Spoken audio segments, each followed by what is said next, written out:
Ouais, vous vous souvenez, cette semaine on a bossé ça.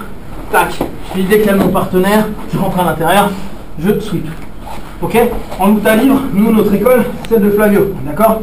Donc l'idée va être la même au départ. C'est pour ça qu'on va continuer tout le mois à prendre l'habitude de ça. Première clé dans notre demi-garde, c'est prendre un underhook. Kimono ou luta libre. Là on est en luta, c'est encore plus important. De toute façon, si vous faites ça, un mec, il va vous dépouiller. D'accord? En plus, c'est lutador. On a un petit peu tendance à être nerveux. Donc en général, ça va venir t'arracher la tête très vite. D'accord? Donc, première idée, mon underhook. Ok? Et Flav, il a une mi-garde qui est particulière. Moi, j'ai des petites cuisses, d'accord? Un peu grandes et un peu lourdes. Mais Flav, il a pris pour habitude de faire ça. Levier intérieur. Ok? Donc, on va s'habituer à prendre cette garde-là. Pour les grands, faut être sincère, c'est chiant. Mais c'est chiant parce que la plupart du temps, nous, on est comme ça, on est hyper collé et qu'on a un peu des grosses brutes. Donc, on a du mal à ouvrir. Si vous revenez là et que vous prenez juste un angle, en fait, c'est juste un angle. Qu'est-ce qu'on a fait à l'échauffement? Décalage. Là, je rentre. Ok? Et après, on va prendre l'autre, le bras, et la main. C'est tout simple. Hein? Là, ma base, elle doit être clean. Ok? J'ai mon genou, je suis posé, j'ai mon underhook, je grandis. Là, on a son triceps, on va prendre le 100 kg, crossface, ou 10 kg si on a de le faire en mode étape. Ok?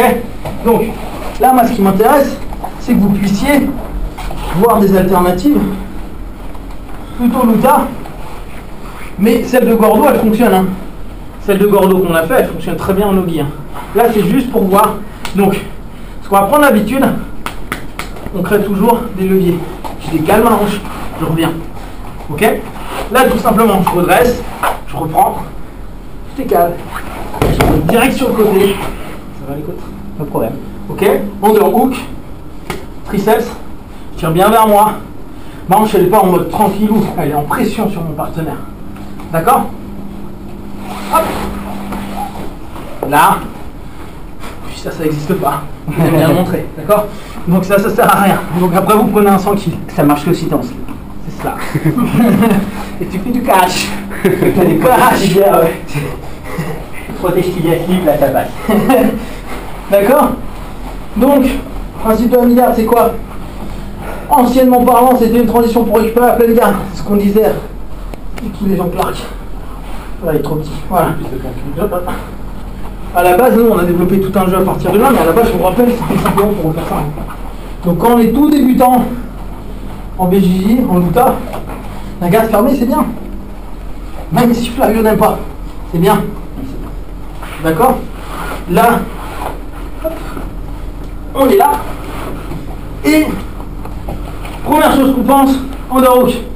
Ne commencez pas à faire des trucs de ouf, de la mort qui tue si vous n'avez pas d'underhook. D'accord? On n'a pas de vie là. Hein. Donc, même là, pas cool. Exactement.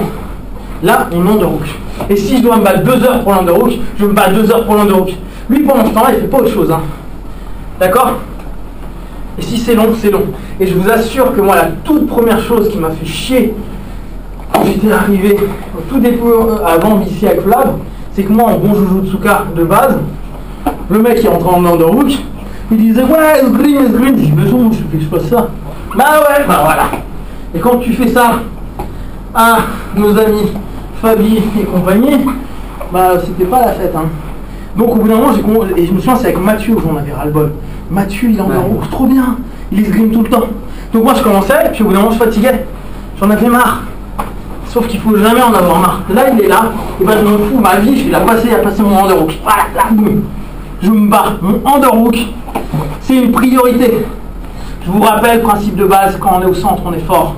Quand on n'est pas au centre, on ne l'est pas. Surtout en luta libre. En jiu-jitsu, on peut voir d'autres concepts. Mais en luta libre, on prend le centre de nos partenaires. Ok? D'ici, donc, je décale ma hanche, je reviens. Là, on fait super basique. La plupart du temps, vous allez rester sur le flanc, donc vous allez juste le prendre là. Ok? Pas besoin de vous redresser complètement. Là, vous êtes bien. Vous avez vu? Ça fait un levier. Je suis pas en train de forcer comme un âne. Là, je pense juste à aller sur mon épaule. Posture, ok. Moi, j'aime bien revenir en ciseau. Ça va, pas de problème. Bon, je suis un peu lourd. C'est préventif. Oui, c'est ça. Hop. Et là, on reprend 100 kg. Je rappelle, 100 kg tradit, c'est sur la hanche, là. Et logiquement au niveau de l'aisselle. Je suis trop haut, moi. Ok.